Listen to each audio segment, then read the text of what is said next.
This channel does not promote any violent, harmful, or illegal activities. All content provided by this channel is meant for an educational purpose only. বঙ্গে 3 দিনের সফরে গণেশ ভারতী প্রথম দফা ভোটের বাকি 10 দিন, তার আগে প্রস্তুতি খতিয়ে দেখতে রাজ্যে আসছেন এ রাজ্যের দায়িত্বপ্রাপ্ত senior deputy commissioner Ganesh Bharati.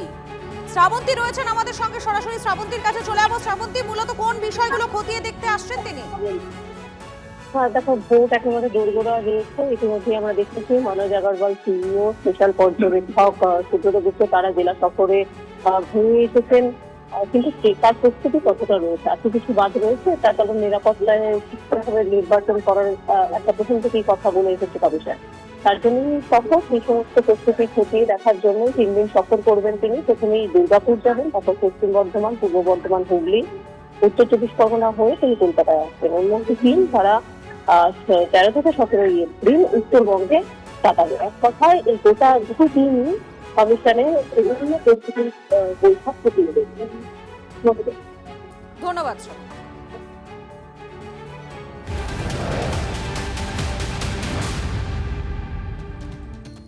কমিশনের ভূমিকায় অসন্তুষ্ট রাজ্য বিজেপির সভাপতি। যে প্রক্রিয়ায় এসআইআর হয়েছে তাতে সন্তুষ্ট নয়। বিচারকরা আক্রান্ত হলে কি ব্যবস্থা নিয়েছেন? দিল্লিতে বসে কি করছেন? কমিশন নিজেদের প্রতিনিধিদের সুরক্ষা দিতে পারে না। বাংলায় অফিস করে বসা উচিত ছিল গণেশ কুমারের, বললেন শ্রমিক ভট্টাচার্য। ওরা তো অনেক আগে আসা উচিত ছিল। ওরা কি করছেন বসে ওখানে? এখানে বিচারপতিদের আটকে রাখলো, তাদের গাড়ির উপরে পাথর বৃষ্টি হলো, কি ব্যবস্থা নিয়েছে? নির্বাচন কমিশন তো নিজের প্রতিনিধিদেরকে রাজ্যে পর্যাপ্ত নিরাপত্তা দিতে পারে। যে প্রক্রিয়ায় রাজ্যে এসআইআর চললো তাতে আমরা সন্তুষ্ট নই। অনেকদিন আগেই এখানে অফিস করে বসে যাওয়া উচিত ছিল গণেশ। ওনাদের নিয়ে কাজ নেই, উনি নিরাপদে ভোট পড়াতে পারলে ভালো। তার কারণ উনি তো এসে সব মানে এই গণেশ ভারতী না, মানে নির্বাচন কমিশন এসে তো পুরো গুলিয়ে দিয়েছে। এসআইআর এর আতঙ্কে মানুষ 200 মানুষ মারা গেছে। নির্বাচনে শান্তিপূর্ণ নির্বাচন হবে, কিন্তু এই 200 লোকের প্রাণের দামটা কি হবে এটা নির্বাচন কমিশনকে বলতে হবে।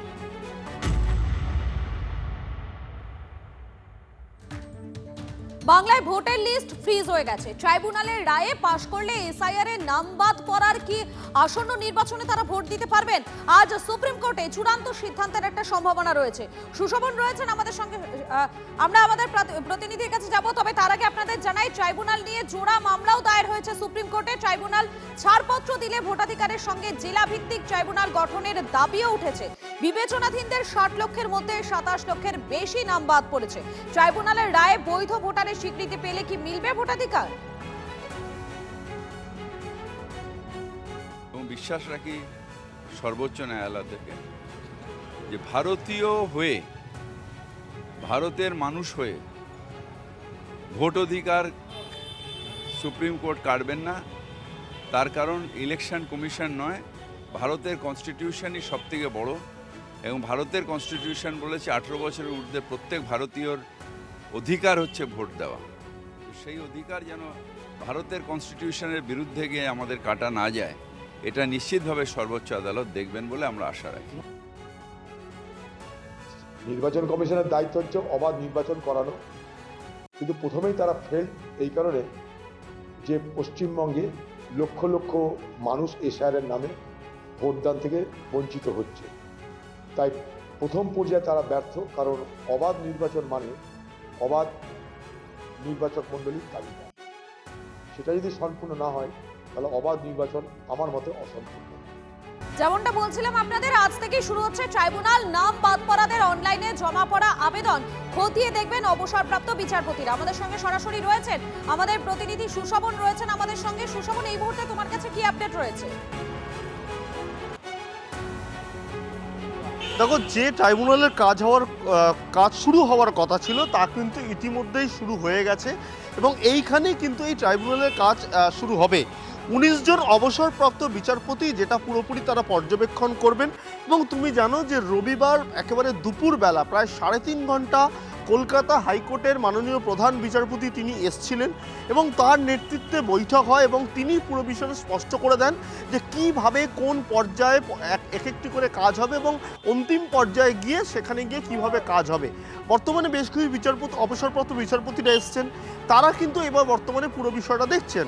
বেশ কিছু জেলা রয়েছে যেই জেলায় যারা মূলত আবেদন ইতিমধ্যেই করছেন, কেন তুমি জানো বিভিন্ন জেলা থেকে বিভিন্ন মানুষ যাদের নাম ইতিমধ্যেই বাদ পড়েছে তারা কিন্তু আবেদন করা শুরু করে দিয়েছেন।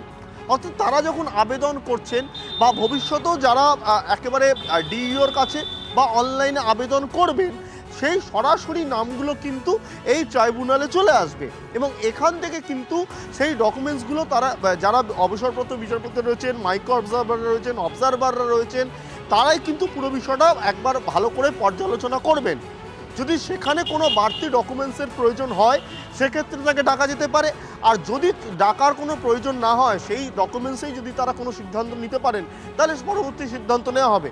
অর্থাৎ স্বাভাবিকভাবে যে ট্রাইব্যুনালের কাজ তা কিন্তু শুরু হয়ে গেছে এবং সকালবেলা 11টার পর থেকেই কিন্তু বিচারপতিরা, মাইক্রো অবজারভাররা তারাও কিন্তু আসতে শুরু করে দিয়েছে। ধন্যবাদ তোমাকে।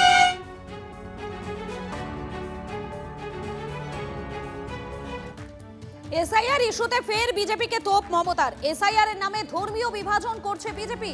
60 লক্ষ হিন্দু এবং 30 লক্ষ মুসলিমের নাম বাদ গেছে। ভোটের বাক্সে হিন্দু মুসলিম করছে বিজেপি। ভোটের প্রচারে মন্তব্য মমতা বন্দ্যোপাধ্যায়। তো আমাদের দিন, তা নাহলে বিজেপি সব কেড়ে নেবে। এসআইআর করে লাইনে দাঁড় করিয়েছে, 90 লক্ষ মানুষের নাম বাদ দিয়েছে। আর ভোটটা মনে রাখবেন, মরণ বাঁচন লড়াই।